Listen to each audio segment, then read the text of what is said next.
Oh, a lot of feedback. what letter? G. G. Okay. Yeah, especially hello. If mine is already kind of, it's like, no, it's fine, but yeah, that one's a little too loud. You can still hear us come out? Yeah. Okay.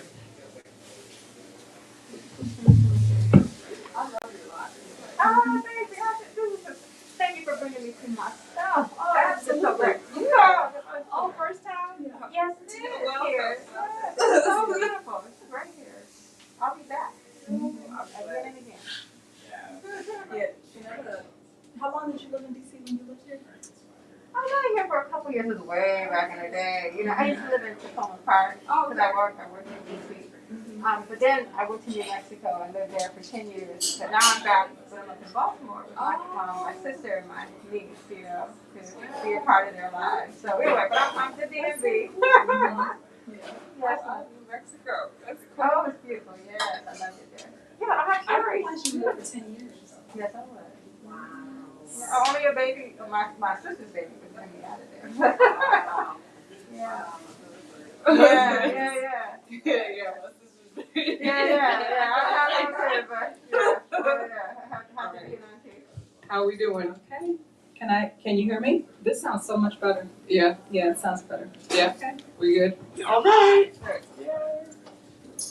And you mind if I read this side? Yeah, go ahead. Yeah. Are you ready? Oh, I am. Oh, hi. Hello, everyone. We are live here at Sankofa Video Books and Cafe. I'm Christina Joy. I'm the events coordinator. And tonight we have our lovely guest, Dr. Tamika N. Ellington, the author or the editor of Black Hair in a White World. Give it up for Dr. Tamika, y'all. Come on. We got an empty house. We full in here, you know. So let me give you a little bit of something about Dr. Tamika. Dr. Tamika Ellington is a fashion scholar, educator, and expert on diversity, equity, and inclusion initiatives. Ooh, there's some things that just been happening this week. Oh, man. She published several academic journal articles and encyclopedia entries on Black hair during her academic career at Kent State University and is the co-curator of the Kent State University's Museum's internationally acclaimed award-winning exhibition Textures, the History and Art of Black Hair and its accompanying catalog. Thank you, Dr. Ellington. What's good? How are you? I'm good. We had a good day today. Yeah. The weather's wonderful. It's nice and warm here. Not too humid, but it's been good. And I'm glad to be here. We've been talking about this for weeks now. So Right. Oh my gosh. Yeah, I'm glad that I finally got. So glad. Yeah. Glad that we got it together. Yeah, Yes. no, seriously. Yeah. We got it together, y'all. So I'm excited because, well, one, I gotta ask you, where are you from? From Cleveland. Cleveland. Yeah. Okay. Yeah. Good. Yeah. Who said Cleveland? All right, you from Cleveland too? Yeah, Cleveland. Oh, okay. Yeah. Look at That's y'all. my mom was in Cleveland Heights. All right. Yeah, and I grew up in inner city of Cleveland. I went to Glenville High School. Nice. Yeah. Okay, Yeah, absolutely. G-ville. Absolutely. Yeah. So from Cleveland. Nice. So from Cleveland to Kent State, how did this all happen? Well, I actually transitioned from Cleveland to Kent to go to school there. So I went and got my degree in fashion design and then left and went and worked in the fashion industry for several years and ended up going to Michigan State. And actually that's where I met my really good friend that's here with me today. Went to Michigan State, got my master's in apparel and textile design, and then went back into the industry. And one of my last jobs in the industry was working as a designer for Abercrombie & Fitch. Wow. And while I was working for them, I just kept getting this burning desire that I needed to do something else. I loved working there. I had a great time working there. I loved the product that we were making, but in my spirit, I just felt like there was something else that I should be doing. And come to find out, Spirit was leading me to teach. And so I became a part-time professor. Your hand higher.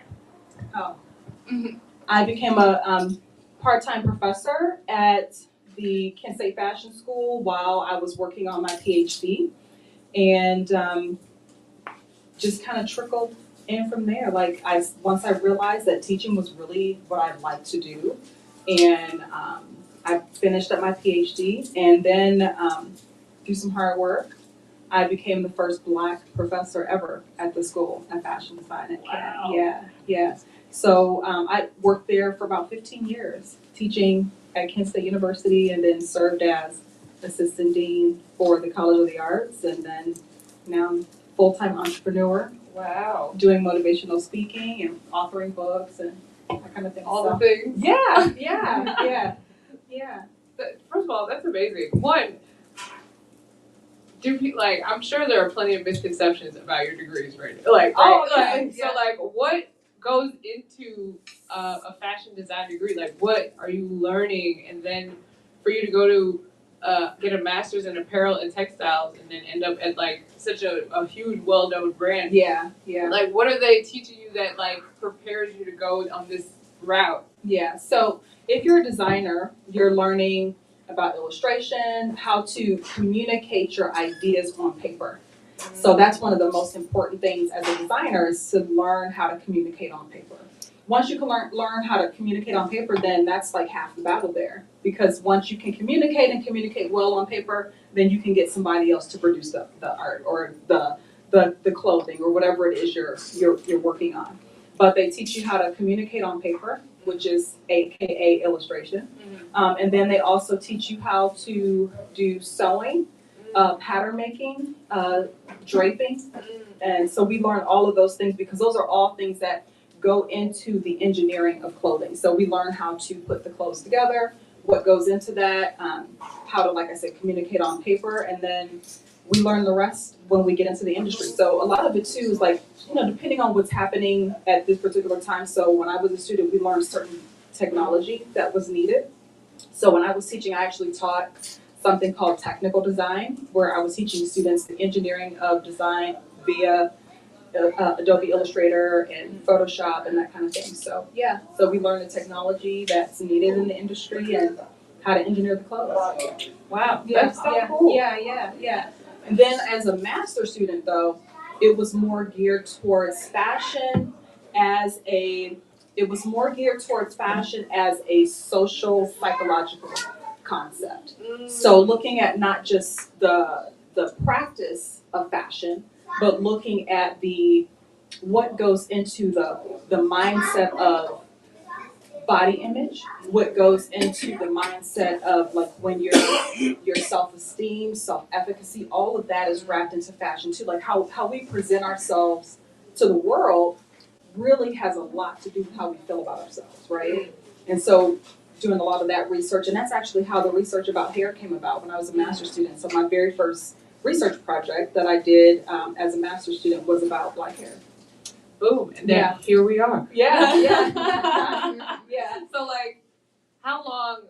So tell me, you're working at Abercrombie, and I only bring this up because like during my adolescence, it was like huge, like OD, ridiculously big, and as a Black kid in the suburbs, you have to keep up with the Joneses. Absolutely. Right.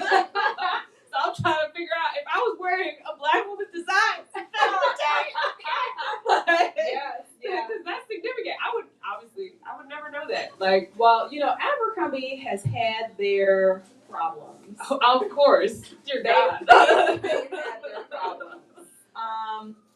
When I was working there, I actually worked on, they had just started this new brand called Rule.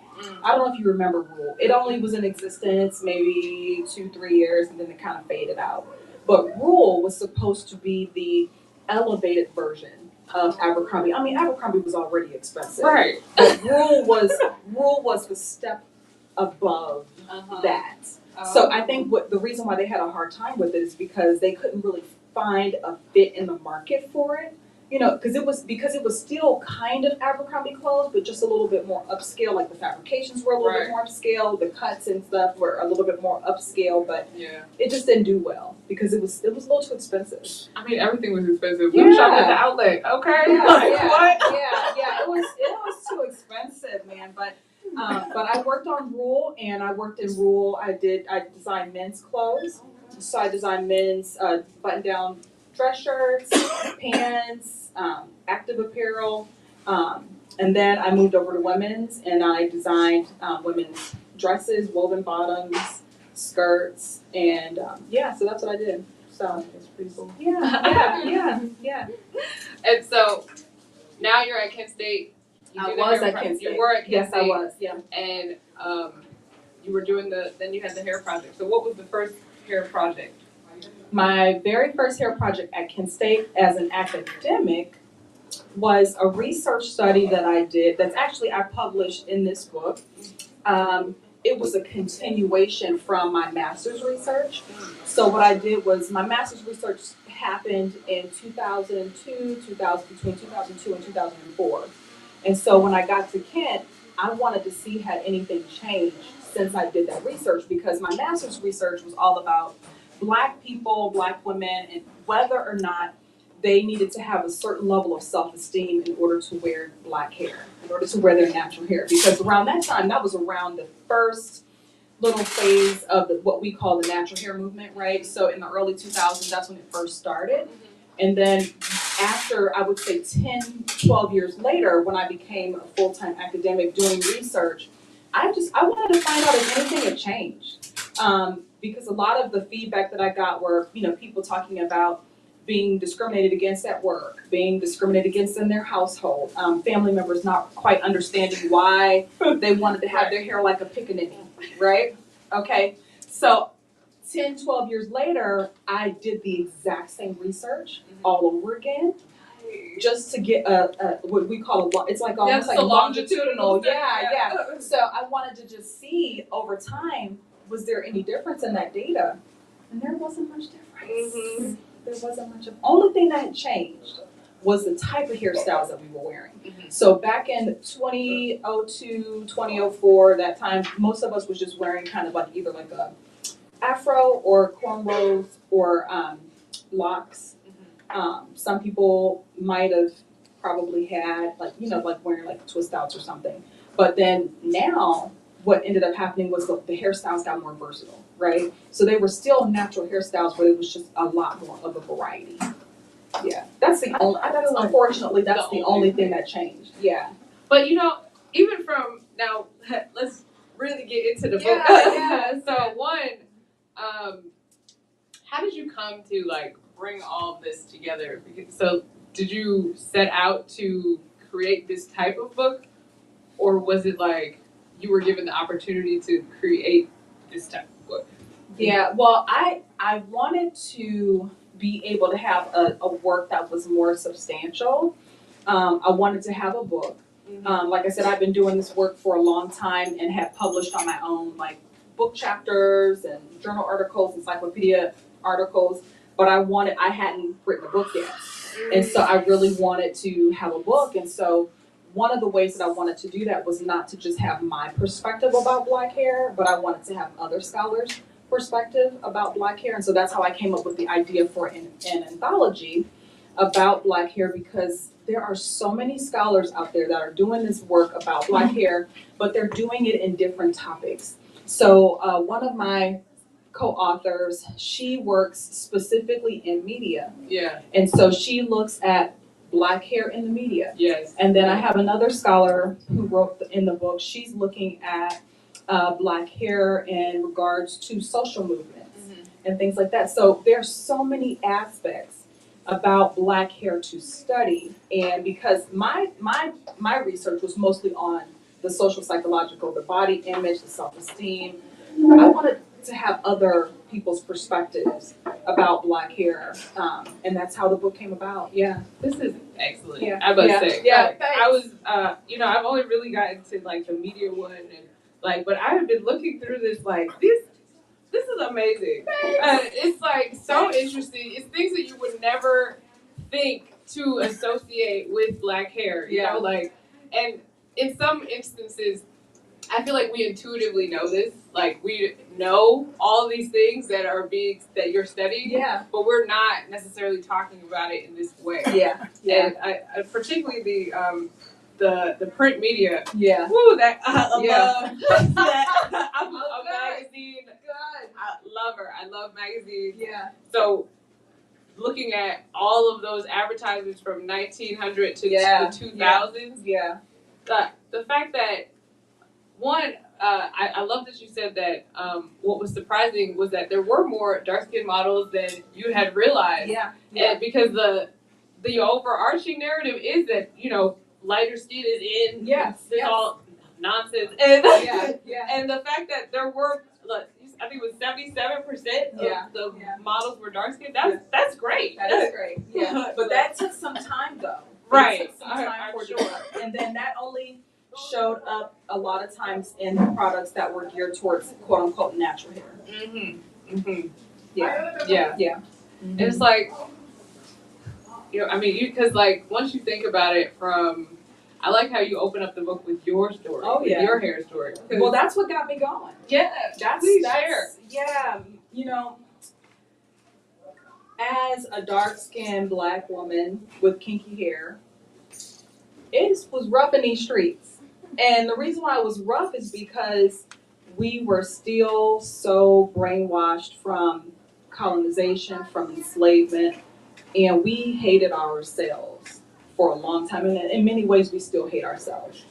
And in the process of hating ourselves, we hate others. Okay? And so, being a dark-skinned girl, I'm actually the darkest person in my family.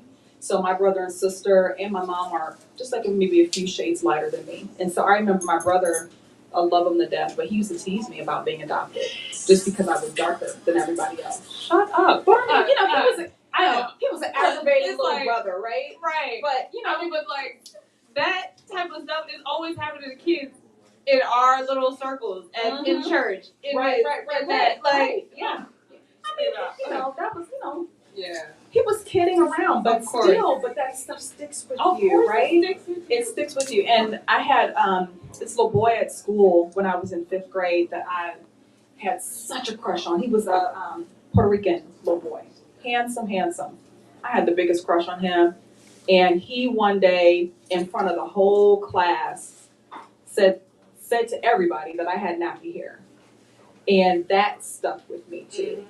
Those things that and then you always see the boys that you like typically don't like you. They usually want the girls with long hair, straight hair, the girls with light skin. And so growing up in those little things, happening over and over again. And then too, when I became an adult and decided that I wanted to wear natural hair, I noticed that there was a huge difference in how men treated me versus when I wore my hair straight to now how I have my hair natural. I've been natural since 98. And so when I first went natural, not a lot of people were going natural. And I started noticing like how men would treat me. Like when I would go out to the club or hanging out with my friends, only certain men would approach me. Right. And it was just really interesting to me how that happened. And then my freshman year of college, I went and worked at an amusement park. And at the amusement park, we were told that you couldn't wear braids, you couldn't wear dreadlocks, you couldn't wear afros.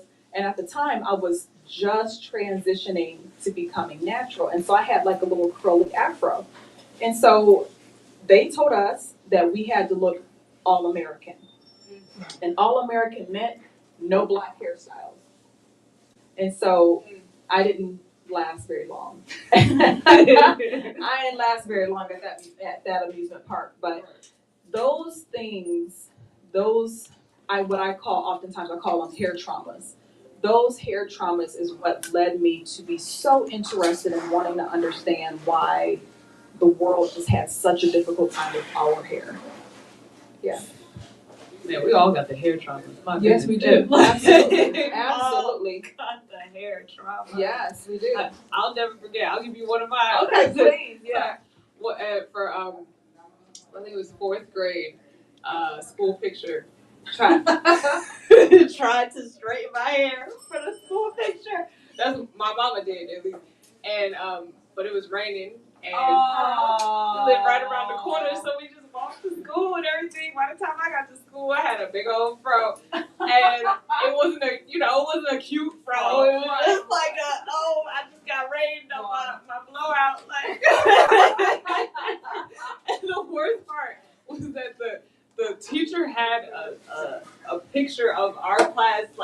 a shirt, and so all you see is my big black afro. This picture, and of course I wasn't the only black girl. I was one of like three. So you black stood girls. out. Yeah. You stood out. You Yeah, stood and out. I was the darkest one, which is crazy. Like that's the crazy part. But my God, That's a trouble. I'll never forget that. And then to your point about textures and changing to in undergrad, I went to Howard, Okay. and I remember all of us really leaving our perms for like after our freshman year. Yeah. Like, Yep. literally almost everyone that had a perm was like, actually, I'm done. Yeah. Like, as soon as May hit, we was like, this is my last perm. That's Yeah. Yeah. we giving it all. You know what that is? What that is by the time you get to college and you kind of move out of your parents' house, you have your first wave of independence. And because of that independence, you begin to think for yourself. Because typically when we are in high school and below, our parents tell us what we should look like, right? So when we get to college, if we've ever been curious about not wearing straight hair, that's the time when we do it. And that's the time when I did it. I went natural when I was an undergrad. Yeah. But what was interesting though, when I went natural, my mother did not understand what I was doing. She didn't understand it, and that was the first time she'd seen my hair in its natural state since I was a little girl, you know? And so I remember one time I came home from school to stay for like a weekend or something, and I went to her bathroom to wash up and get ready or whatever for the day. And next thing I know, I hear her yelling downstairs, calling my name. And I'm like, well, what is it? Like she was calling my name like I was in trouble. Right. And so I'm like coming up the stairs. I'm like, what's going on? I was like, what is it, Mom? And she was like, you better clean this pubic hair out of my sink. No, she did not. And I said, pubic hair? I'm like, Mom, that's the hair from my head. No, she did not. Yes. And you see, that just goes to show that for Right. so many years, so many Right. black women, there are still black women today that have never seen their natural hair. Never. Wow. That's deep. That is deep. That's real deep. That is deep. Because I mean, I had a brief sprint with the perms. Like, Yeah. it was only 5 years in the grand scheme of things, but Yeah. like I was wearing my hair straight for probably most of grade school, from 5th grade to 12th grade. Yeah. You know. Yeah. But it is you do feel like you have to conform. Like, Oh yeah. People always are trying to talk about your hair. Yeah. However, it is when I Yeah. start wearing little extensions, Yeah. little pack hair you put. Yeah.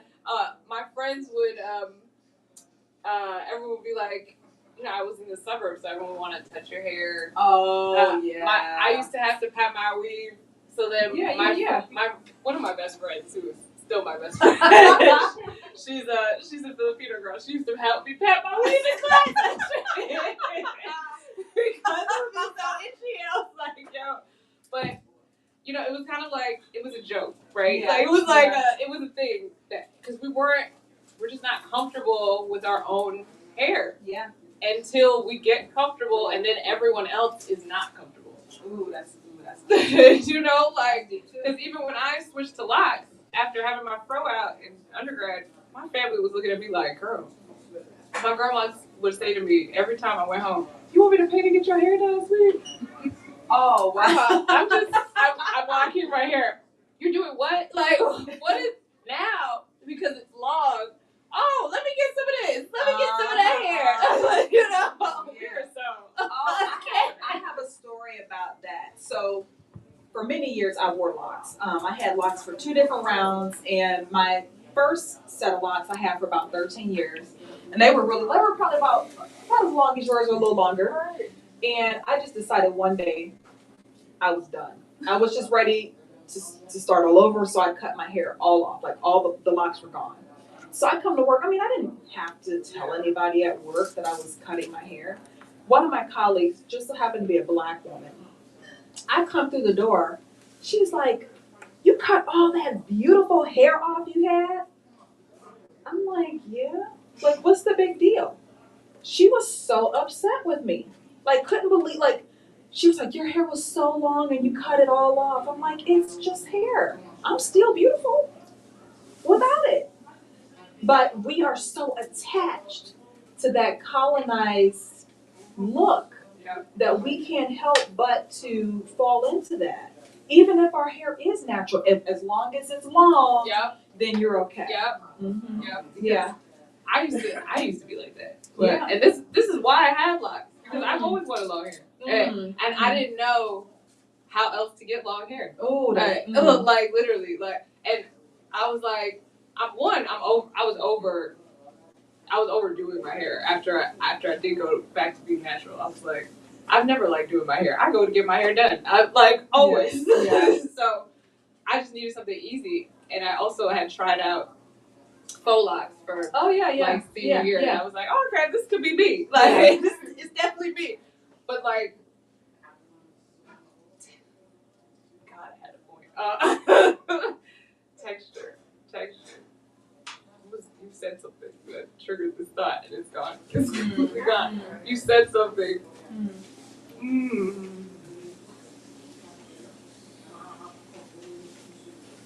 That's okay. We'll come back. It'll come back to you. It'll come back. Let's move on, because I really, I lost it.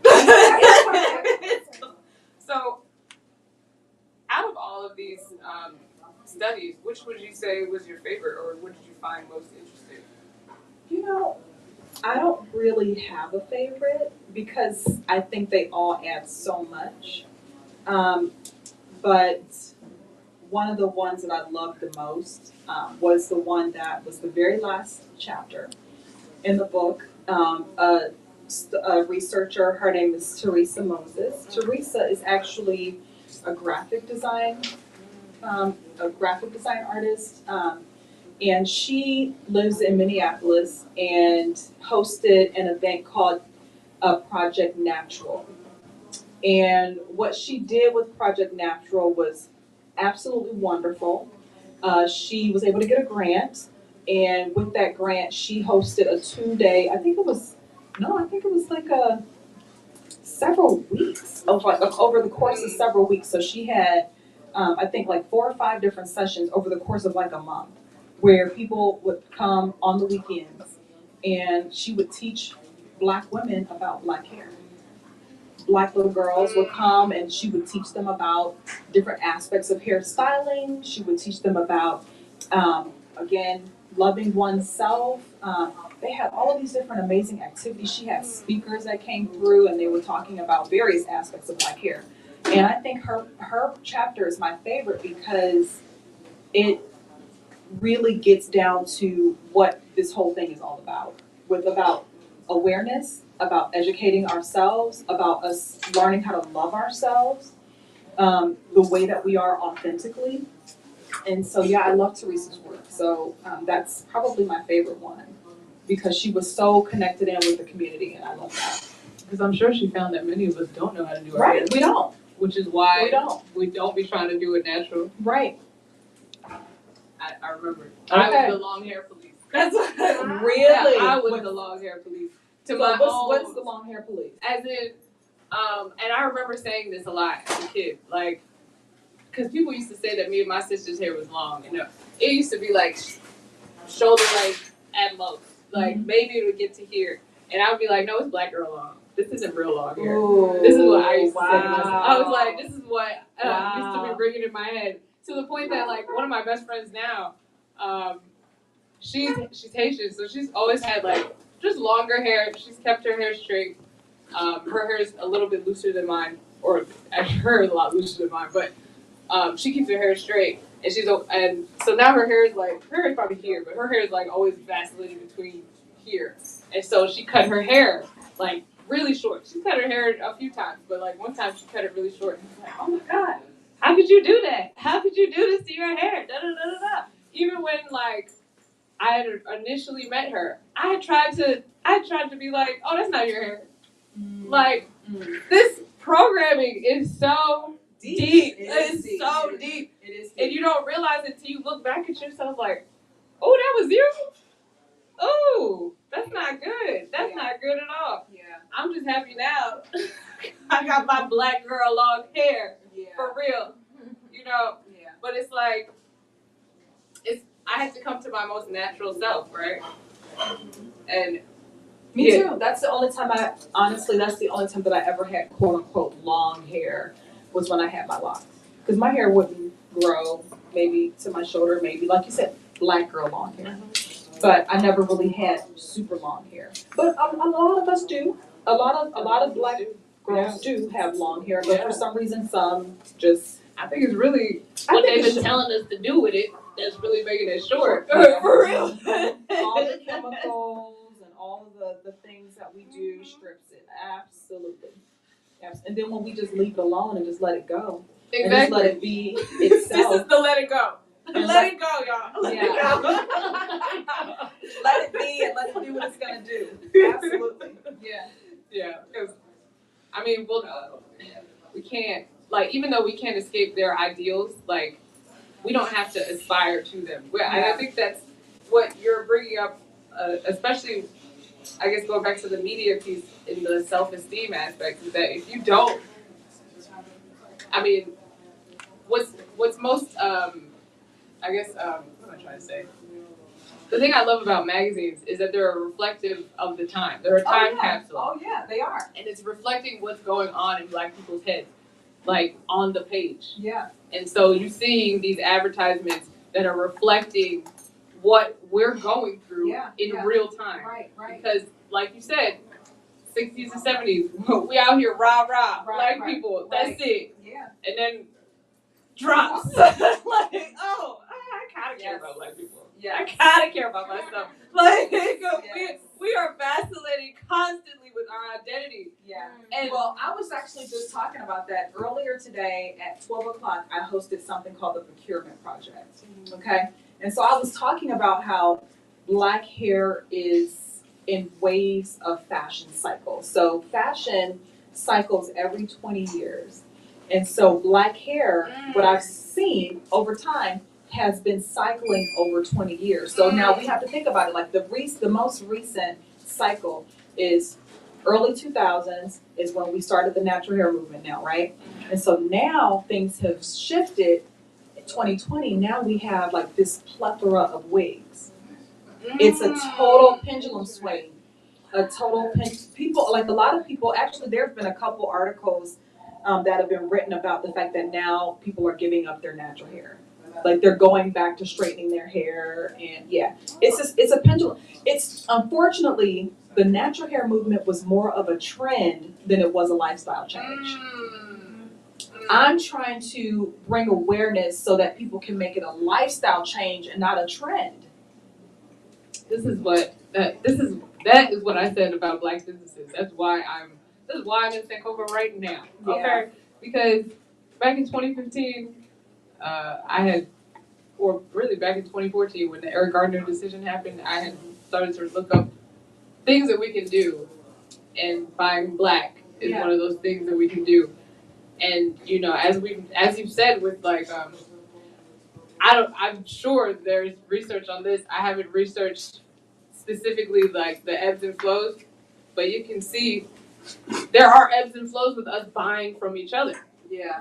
Like ever since desegregation specifically, because there's segregation where we were forced to only buy with each other, and so you're gonna buy with your brother because you can only buy from your brother, and now we were so pressed to be buying from everybody else, our businesses went in the tank. They sure did. There's like, and then on top of that with the black specifically for black hair products and black beauty supply stores, we're directly in competition with European businesses that are actively trying to take our money, and Korean businesses that have always been taking our money as well. So can you speak to that issue of the black hair products not being black owned?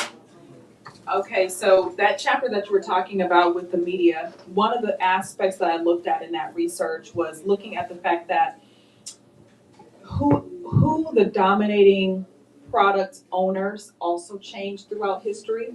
So for instance, in 1900s, black people pretty much had control over the black hair care industry. There were a few companies here and there. One of those companies was called Lucky Brown.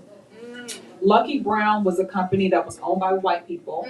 And they named their company Lucky Brown because if you use their products to straighten your hair and to bleach your skin, you would be a lucky brown person. Okay? So they were one of the white companies in the early 1900s, along with Madam C.J. Walker. They saw that she had got some money. They wanted to catch on and get some money. So they came out. And then after, I would say, maybe into the 40s and 50s, we were out. Like we no longer really had the main control. White people had the main control over black hair care products. That changed again once we got to the 60s and 70s. Black people had more control. White people were kind of like left to the bottom. Again, it changed again in the 1980s and 90s. White people had more control. The natural hair movement, a lot of black businesses came back and we had control. Now it's shifted again. It's shifted again. We have lost control of the black hair care industry. Why does that not surprise me? Yeah. Because now it's like, Well, see, a lot of our, and I get it. A lot of our companies that have been established during the natural hair movement that have done well were bought out by white companies. Yeah. Now the only one that didn't necessarily do it in the way that's like, so like Sundial Brands did that deal with Unilever to start Essence Ventures. So it's like, that was kind of like it was a pick your battles kind of situation. Yeah, it was like, okay, you did this to get this. Yeah. I understand. You also acquired Essence in that process. You had regained Essence black ownership while losing a black hair product. Yeah. So it's like, there's You gotta pick your battles. You know, and that was a very interesting deal to watch. And even now, like as we see with Essence, that's a ... Like the whole man, I'm gonna write that book. It's just like the moral of the story seems to me is that it all comes back to ourselves identifying with ourselves. Absolutely. And when we don't, like they take we over. We hand it over. Take it all. We hand it over. Yeah. It's so frustrating. It is frustrating. Because it's like we're going around this circle, like literally, like the same circle over and over, and we get a little bit closer to what we want, but then it's like, well, what do we want? Like, it's so like, especially as someone who's only been here for 30 years, like, first of all, I was blown today because Parable of the Sower came out the year I was born. And she's talking about next year. I'm like, listen, that's too much. That's too much. That don't make any sense. And here we are, still fighting this battle. Our boss, Kyle, is always looking at the books and he's like, black this, black that. Why can't we just, why we gotta be like this? You know? I'm sorry, I'm off my soapbox. No. But you know, I'm kind of on the soapbox with you because I'm preaching a story that not a lot of people want to talk about. It's still so controversial. It's still so sensitive. People get when I speak and when I talk about the fact that we need to take the wigs off, people get so offensive when I talk about that. That wig is a mask.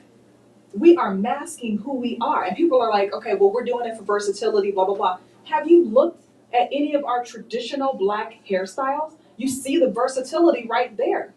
If you want versatility, there it is. You don't have to put on a wig for versatility. You don't have to put on a wig for a quote unquote protective style. And people throw that at me all the time. Wig is a protective. Oh, protective of what? Protective of your identity that you don't really want to show? Because not like we wearing Afro wigs. Right. Not that much. Right. Right. We get the long, straight, down to our butt kind of situation. And you know, I don't really see it going anywhere. Let me say this.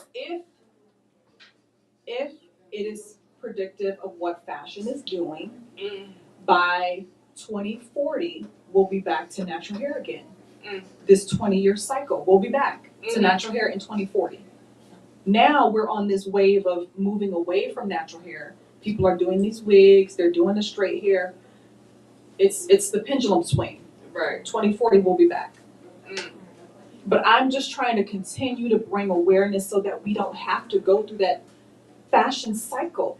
Black hair is not a trend. It is fashionable, but it is not a trend. And black businesses aren't a trend. Mm. We are not a trend. We are not a fad. Yes. Like, what's funny, because, diversity, equity, and inclusion has been under fire this week, okay? It's been chop, chop, let's go. All these black people got fired. Everyone's out. Like, It's ridiculous. all because we sipped the Kool-Aid of 2020 and was like, yeah, they care about us. They giving us all this money. Like, they want us in their stores now. Oh my God, we're in Target. Goodness. Oh my God, guys. Like, we've been in Target for years. Like, let's stop. And it's Target, Walmart, all those people are now selling you black looking things, just like the hair care companies, black looking shirts, because they can get the rights to like a Boys in the Hood movie, because they have those rights, they have the money to get that type of stuff. The licensing. Yes, exactly. So it's like, you're taking money out of the hands of these small black businesses that have been making the same products, probably better for years, because you wanted to go get it at your convenience when you go shopping, when you go get your groceries, or when you go get your appliances or whatever, instead of coming out of your way to Sankofa or wherever to get black products from black people who made sure to get it from black people. But we don't care about that. Like, we really don't, and Not enough. not enough. Not enough. Not enough. Because we do, but we don't. Right. Like, Right. Yeah. we only get mad. We only care when somebody's, like, when a situation like what happened with Essence happens, and that was black on black, Yes. corporate versus small business. Do you all know what happened with Essence? No. Okay, talk about it. So Christina. this was the opening. So over the weekend was Essence Fest. Yes. Essence Fest is in New Orleans, as we all know. New Orleans has this black-owned bookstore called Baldwin & Co. They opened very recently. They're basically the Sankofa of New Orleans. And they were having an event alongside another bookstore down there. And it was coinciding with Essence Fest weekend. Mind you, Essence Fest brought a black bookseller to Essence Fest. So I don't know why they decided to do this, but they wrote a C&D to cease and desist. a cease and desist letter to Baldwin & Co. to stop their events for the weekend because they looked too much like what was going on at Essence Fest, allegedly, right? But the cease and desist has been resolved as of yesterday, of course, after Essence Fest is over. So what was the point in all of this, right? Essence is probably one of our biggest influences, period. And you're attacking two small black bookstores because they are also selling books during the same weekend in their town. Well, I just make it make sense. It doesn't make sense. It doesn't. But we love black people, all of us. And Essence is for black people, right? It's for black women, right? I guess. Essence has never been owned by a black woman. I want to let you know that right now. Never. It's always been owned by black men or white people. Yeah. Let's think about that. And I love Essence. Don't get me wrong. I read Essence. I am a subscriber to Essence, and I will still sit here and call out Essence.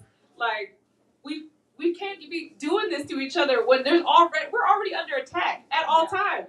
And now we're attacking each other. I was so disappointed when I heard about that.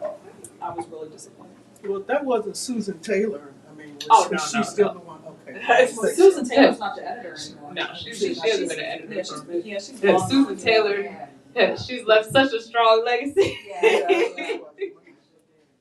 I thought she started this Essex first, did she? Wasn't she the original? I don't know if she was the editor at the I time. thought she when started Essex Essex started. first. Probably, I mean, probably. She probably did, but she's not been the editor for a long time. Yeah.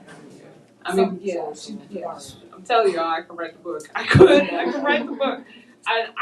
And before we, thank you, one. Yeah, Two. you're welcome. I would also like to open it up for questions as well for everyone, because I can't just be sitting here monopolizing Dr. Tamika. Does anyone else have any questions about this amazing book that y'all need to buy right now? Yeah. Y'all don't? Yeah. Okay. Dr. Tracy? Hello, I'll come up a little closer so you all can hear me. Okay. I'll try to just I get love your outside skirt, voice. Dr. Tracy. Yeah, thank you. Actually, it was a gift from the same Very nice. So thank you. And from the cafe with MSA, brought it back from Ethiopia. Very nice. It's beautiful. Thank you, thank you, thank you. Thank you for being here and being able to take my question. This has been a very interesting conversation. I've enjoyed it very much so. But do you speak to texture in the sense that, you know, a lot of times people think, oh, black hair, just one type of hair, as opposed to a spectrum Yeah. of various hair textures. Yeah. And as I was hearing some of the hair trauma, I was able to, you know, remember some of my own. While my hair may be a little bit more curly or would give me Puff the Magic Dragon too as a kid. And my mom, yes, I had to go through the pressing and then the perming a little bit, or whatever the case. My mom's hair was, she would wear it both ways, natural, that she did whatever she wanted to her hair, right? It was hers, so she wore it however she desired. My sister and our hair grew very long, very, very long down the back. So then I had a different set of circumstances. I had someone put gum in my hair. I had someone put glue in my hair. Yeah. I had people to pull my hair, or attempt to cut my hair, to fight me because of my hair. Yeah. I mean, I could go on. I had a white person to tell me, you have the kind of hair I should have had. What? Yeah. You know, I won't go into that discussion with her, but there are so many examples of the negativity experience just when you have a different texture of hair and what people automatically attach to you, whether it's a sense of, oh, you think you're better, or you think you're prettier. I mean, you can go on. And I could never understand it because in my family there was variety. So I didn't grow up thinking that one way was right or wrong, more beautiful than another. It was all beautiful to me. It was all family. It was all love. But yet out in society, you still have to deal with that as well. It wasn't until I was much older that I started to wear my hair curly and out or without perms and so on and whatever the case may be. So do you speak to that sense of texture? And also I heard you all speaking about blackness. Just blackness is exploited just on every side. It doesn't matter whether it's hair that's trending, clothes, style, appearance and tattoos, you name it. Even with selections of wigs. And this is the last thing I'll throw in there. Look, you can pick even one of the three. Alopecia, baldness, thinning of hair. And while some people do turn to wigs, I don't know if wigs is a protective style necessarily, because, you know, with your scalp can't breathe and other things as well. But to deal with that in the change in age and how some people feel like they're losing their beauty because they're losing their crown. And I'll wait later to answer that. Thank you, Dr. Tracy. Thank you. So the question that I'll answer is the one about the spectrum of textures in Black people's hair. I think in many ways we all have our own traumas. People with super curly hair like mine, we have a certain kind of trauma, and people with looser curly hair like yours have a certain kind of trauma. All of the trauma stems from colonization and enslavement. All of it does. the hate that we all have for each other stems from colonization. We're still going through it. We're still in this battle of good hair, bad hair. We are still in this, she thinks she's better because of X, Y, and Z. We're still in that. And so the work that I'm doing is trying to just build awareness for all of us to just be able to love ourselves the way that we are authentically, no matter what. And it's become a status symbol, I'm sure, like during the natural hair movement, right? There were amazing things about it, but then there were also some things about it that came back to kind of bite us. That's when we started this whole idea of the caste system for our textures of hair, right? So we started that, 3A through 4C kind of situation, and it became a status symbol. So the individuals that were very popular in the natural hair movement on YouTube, like our vloggers and everything, typically those people were the ones that had super long hair, or they would have quote unquote 3A, 3C, 3B kind of hair. Those were the ones that were popular. So the girls that had the shorter, kinkier, curlier hair, oftentimes those videos weren't watched as much because people aspire to the 3C, 3. Your hair will never be that. No matter what kind of product you put in it, it's never going to change to that. But we keep doing it to ourselves because of the brainwashing. We've been brainwashed so much that we keep perpetuating the status symbol, and the hair texture becomes a status symbol. Yeah. Agree. Yeah. So have you worked with the Crown Act at all with that? I may have missed that. We actually earlier today I hosted the official launch for the book. I had an event called the Procurement Project, where at the very end of the project, I invited everybody to go on to the Crown Act website and sign the petition. As you know, we still have about 28 states that have not accepted the Crown Act into law. And so I'm hoping that, again, to continue to bring awareness about the Crown Act and what it's, the purpose and significance of what it is. And yeah. What is the purpose? So the Crown Act stands for creating a respectable and open world for natural hair.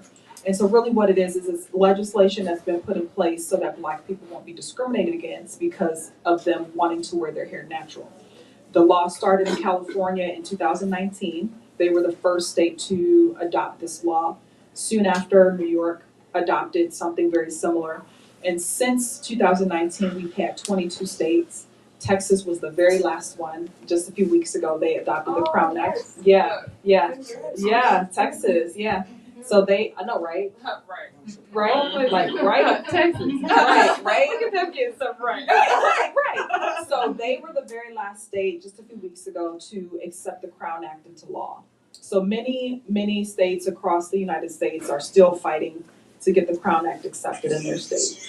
And so basically, it's to help Black people from being discriminated against, having, say, many people have had issues with work, their jobs, like wanting to get a job, wanting to get promoted on their job, but because of their hair, their boss doesn't think that they're professional enough, or whatever the case might be, they might not be a great representation of the company because they want to wear their hair in its natural state. Kids have gotten kicked out of school because of their choice to wear their hair natural. And so that law is being put in place so that in public spaces, we will not be able to be discriminated against. So. I had another question. Yeah. I don't know if I'd seen it in here or not, but I know that brothers are not necessarily prominent in this conversation, but I do know that they do obviously face hair discrimination. Do you have any stories from brothers about brother hair trauma? Because I don't hear about brother hair trauma aside from in the workplace or in a school setting or something like that. Right.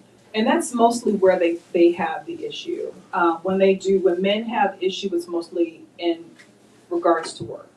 The reason why this thing is so prominent with women is because we not only face discrimination, but we also face beauty standards that society puts on us.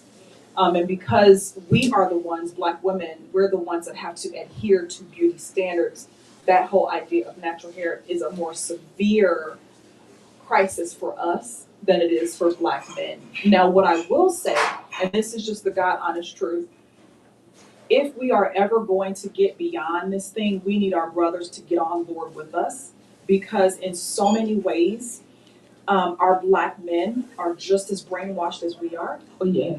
They're just as brainwashed as we are. And I've had, in several studies that I've done, I've had women tell me, well, my husband doesn't like my natural hair.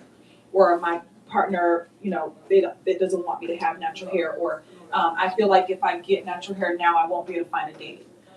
So we need our brothers to jump on board and to love us the way that we are, without that damn weave, or without the long wig, or that baby hair, that glue. We don't need that to be beautiful. And our men need to see that. We as women, our main goal is to make our men happy, right? And we want to make our men happy. And so, because we want to make our men happy, a lot of women wear the bull crap in their hair, because that's what they feel like their man wants. And a lot of men want that, but a lot of men don't. But there are still some of our brothers they won't even look at a sister like me. They won't even look at me because of the fact that I have short hair. Curly short hair. I think it's very regional too, because in the DMV, now brothers love sisters, period. Like, Yeah. the end. Like, Yeah. but, okay, like, they love sisters, but like, up in the tri-state where I'm from, Jersey, Like, now, being a Black woman in Jersey with natural hair, no. I mean, I'm in Ohio. Wow. So Wow. I'm from Cleveland. So no, our Black men, they don't want all of this. They don't want this. They don't. They don't. Because we're competing with Hispanic women. Absolutely. So Well, you know what? I don't know if I can't remember if I talk about that in this book, but I've done research on the fact that unfortunately, Black women are the lowest rated when it comes to like dating apps and things. Oh thank God, that OkCupid thing, or from back in the day. There was a study that was done on what's the other one? Tinder.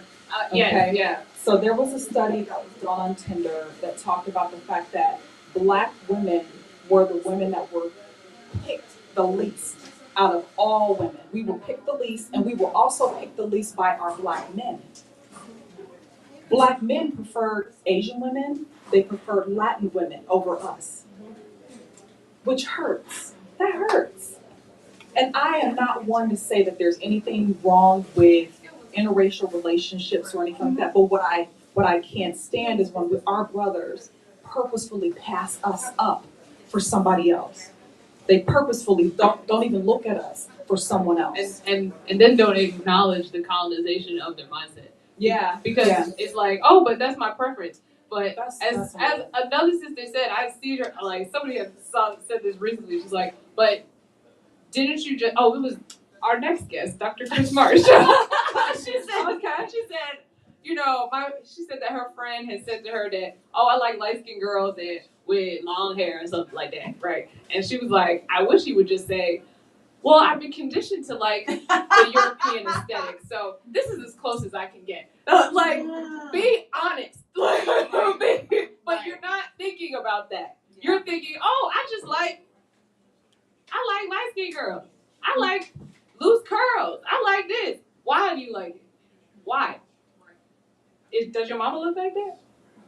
Let's think about it. Let's ask. Because, like, at the end of the day, do we not go for do we not go for as textbook psychology would tell you that you're gonna pick someone that's like your parent in some way. And if you can't look at a Black woman and see your mother in her, like what what's going on. There's a lot going on there. I mean, that's a whole other conversation. Yeah. But I just want us to keep a spade a spade. Like, Yeah. if you are actively seeking outside partnership, there's a reason. Like, there is a reason that you're doing this. It's not just because You just like Latin women. that's not That true. means that- I mean, there's self-hate written all over that. I'm sorry, Doctor. Did you have something? History is fine. Yeah. No, I was gonna say because you find more Latinx that align with whiteness as opposed to, I mean, they have a large spectrum Yes, too. they do. Absolutely. But then you find that the ones who are seen as more attractive are those who align with Oh, yeah. whiteness, with the fairer skin, Yeah, the longer straighter hair, the yeah. straight hair. Mhm. But I will say this, when I went to Africa, South Africa, and the same thing in Egypt, it was different. I mean, because body shaming goes along with the hair thing too. Oh yeah. And it was embraced. Thickness was embraced. Hair types were embraced. I mean, you didn't have that European standard. They thought you were beautiful as you were in your blackness, in your Afrocentric DNA, in the sense that they appreciated that, they adored that, and honored that. And when you come back here, it's this whole different, like you said, European standard that, you know, you try to fit yourself into, or you're taught to fit yourself into. People are taught to see people Yeah. in that way, and that this is what's beautiful. But when you go to other places, it's like, oh, you find this one. I mean, you know, I don't know how many times I was offered a cow. I would say never been offered a cow here, but they offered a few cows, and something got mixed up with a pigeon. But when I found out what pigeon meant in Egypt, I was like, oh, Father God, I'm so sorry. I was like, please, I'm saying wrong words, trying to say thank you, and saying something about marriage to people. I'm like, look, okay, I think it's about time for me to go back home now and regroup and come back. But just to say, yes, that European standard of beauty is something that has really impacted us. And the last question I would have for you is, since you're talking about the Crown Act happening, but also this trending happening that you're looking to see, you know, you see this change. Yeah. How do you think that's going to impact this trend that you see now? That's you know what? What's interesting about the Crown Act is that from what I've seen, and I could be wrong, okay, so don't quote me on this. A lot of the people that are fighting for the Crown Act, our legislators, don't wear natural hair. A lot of them don't, but they are fighting still. Does that make sense? Yes. But they're But it's like they're counterintuitive. Yeah. It's low-key an oxymoron at this point. But it's like,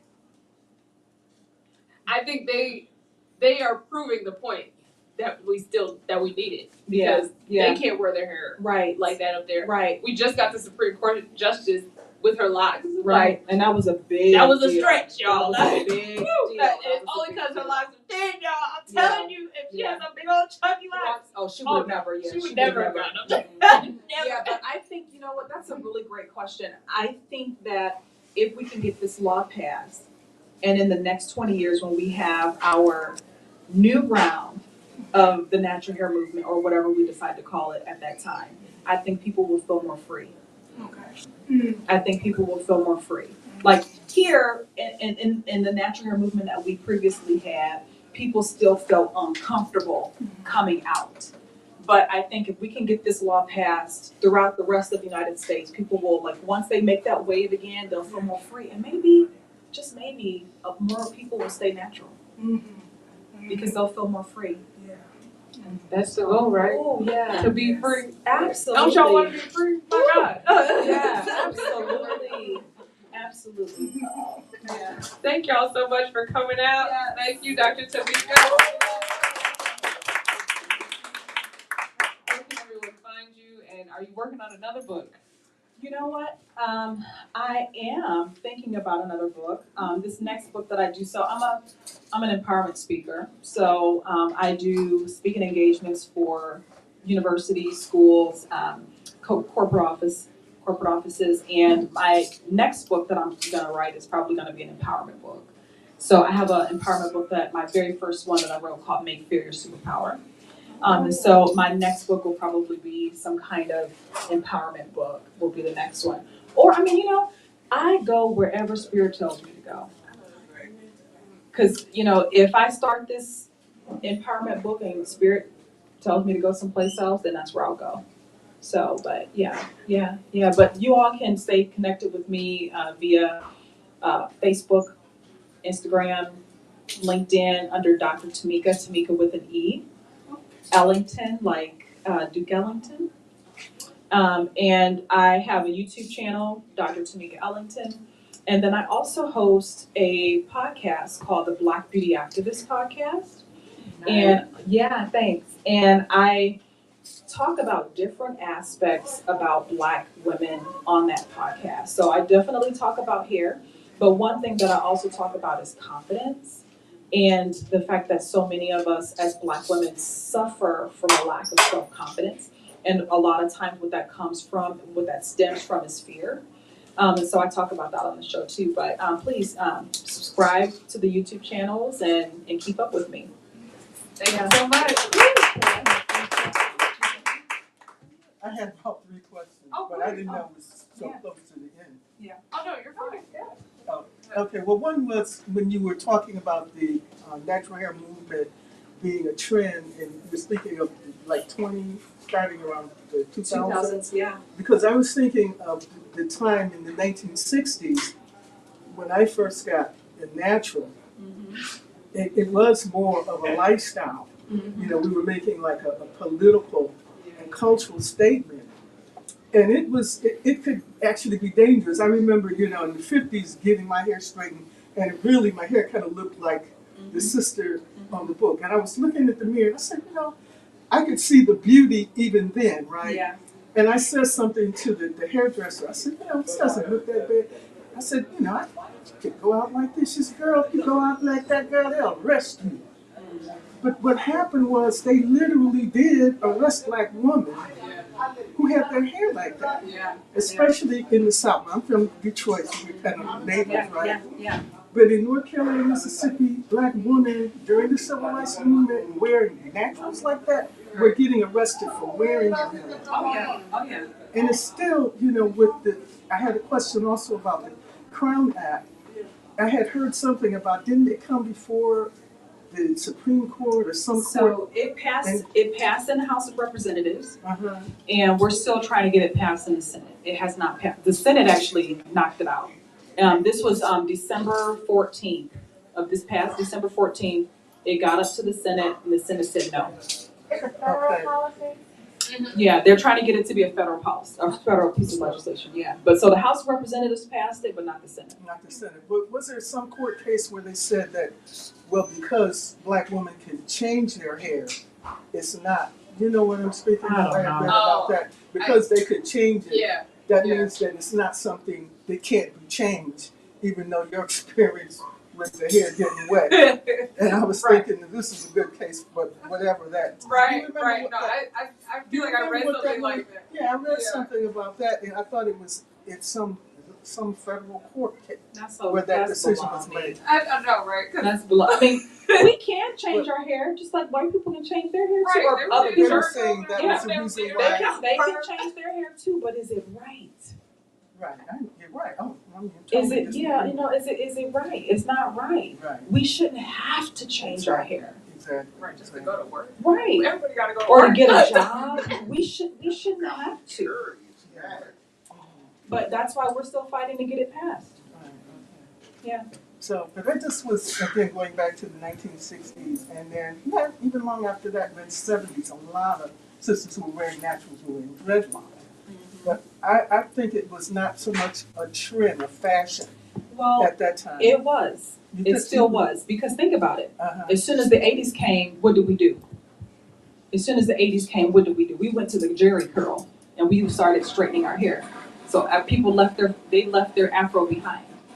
People Well- left their dreadlocks behind in the 80s. And then it was like, or at least based off what I've read and learned, but then it was more like the afro and other natural hairstyles were segmented to the population that was still trying to push what was going on in the 60s and 70s, Right. which was black radicalism, black Right. liberation. But the people that wanted to be employed in corporate offices, Exactly. that wanted to be accepted in the mainstream society, they left their natural. They went back to straightening their hair because that was what they needed to do in order to be employable. That's what we've always needed to do in order to be quote unquote employable. Okay, that's Yeah. why I never got employed. I know that's right. Goodness, I love it. I love it. Well, no, I'm saying I That was a know word. that never changed. So And that's maybe a different jobs small that they can do. population of us though. That's a small Exactly. population of us. I like to call us the fringe blacks. Because we on the edge. We on the periphery of everything. Because we seeing all the BS. And we're seeing that we know that can take you to the trajectory of wherever you might want to go. But what type of trajectory is it going to be? And are you going to live authentically doing it? That is always the question for us, right? Yeah. Like, are you going to be authentically black, or are you gonna get this money? That's how they framed it to us. Like, Yeah, that's exactly it. It's been always about economic development. Yeah. So it's in waves, and unfortunately, it is quote unquote a trend. But people like myself and other researchers, other people that advocate for black hair, we're trying to make it so that it's not a trend, that it's fashionable but not a trend. come on. Yeah. So you mentioned throughout the program that there's a switch up every 20 years. Yeah. Is that something that you studied and outlined in your book to show that? The book, I don't talk about that. Actually, I kind of do. The one chapter about media talks a little bit about that, but that is just, if you study any fashion cycles happen in 20 years. So all fashion cycles, regardless if it's clothing, shoes, hair, whatever the case might be, it cycles in 20 years. So in terms of the natural hair though, because it's like you were referencing that you feel like the movement is over. It's calming down now. More women that were natural are going back to straightening their hair. There's been several articles about it. So if you Google and type in, are black women going back to straightened hair, there's going to be several articles that's going to come up and talking about the fact that black women are stopping. They're not going. They now have gotten tired of having to put in so much work to do their hair that now they're going to go back to straightening their hair. Yeah, so it's a real As if thing. it's not work to straighten your hair. Right, it's a real thing. It's a real this is thing. that's why I had locks. Oh my god. It's a No change. Yeah, it's Well, I guess the dreadlocks, locks versus your natural hair, it's less maintenance to maintaining locks versus maintaining your natural hair. Well, this is it is natural hair, This but is the naturalist. what I mean is your I hair know not what you mean. unlocked. Sorry, for lack of a better word, locked versus unlocked hair. That part. Because unlocked hair, you would have to probably think about different styles. Yeah.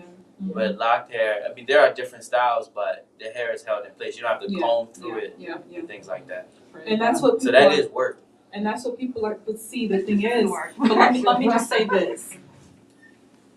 That's the rationale that many women are giving for wanting to go back to straightened hair, is that black hair is too much work, that it's too hard to keep up. But again, that's a part of our conditioning. We were taught that our hair was unmanageable. We were taught that our hair was hard to deal with.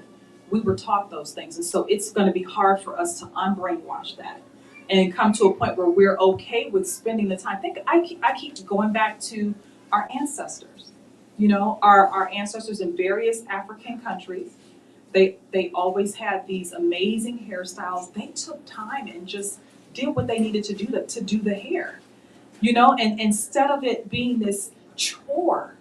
But again, our lifestyle have changed. You know, we've had lifestyle changes. However, if you want something bad enough, you'll make the time.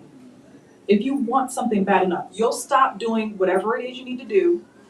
When we wear perms, a lot of our women, when they wear perms, they gotta sit in the salon all day long to get that perm, but they're willing to do it so that they can get straight hair. But we're to a point where we're not wanting to put forth the time to take care of our hair.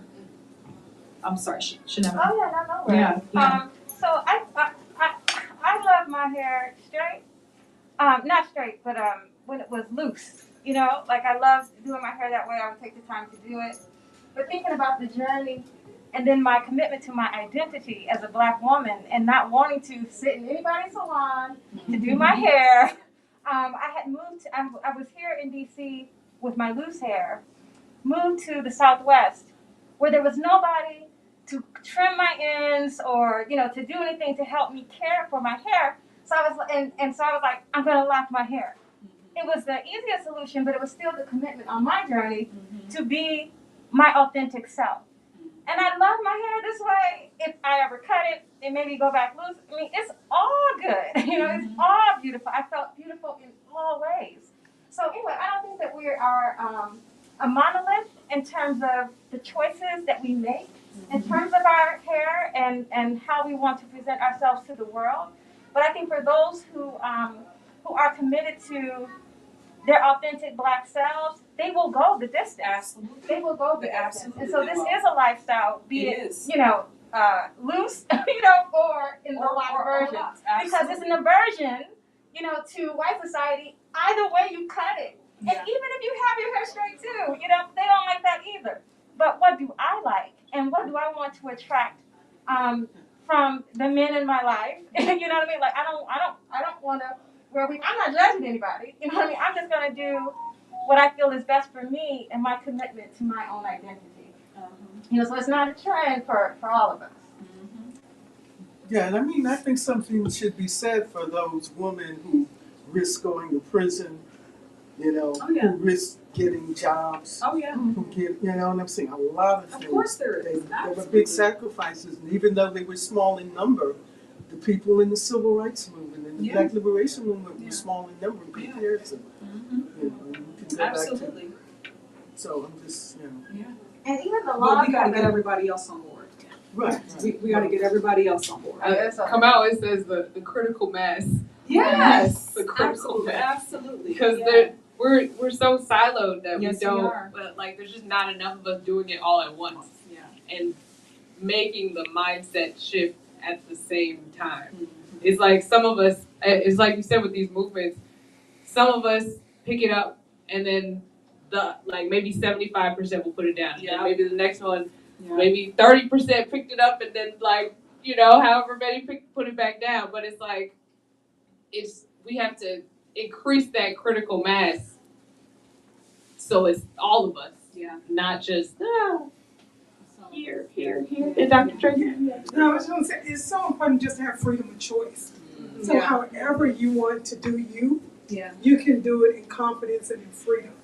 And I think not being judged. So if you want to wear a dress or a lock, as Kamala was saying, or whatever the case is, that you're representing your true self. You want to put away whatever it is that you do, that you know you're free to be versatile. You know, 1 week you might feel like one way, 1 year you might feel this way, you might want to color it, you might want to straighten it, you might want to wear it locked, you might want to wear it, whatever it is, but having that freedom of choice. And the other thing I was going to ask, do you touch on swimming? Because a lot of Black women do not learn how to swim because It's in the book. It's in the book. Okay. I talk about it in the book. Yeah. Yeah. I'm one of those women. Yeah. I'm 46 years old and don't know how to swim. Howard made me learn how to swim. Okay. Because of my hair. Me too.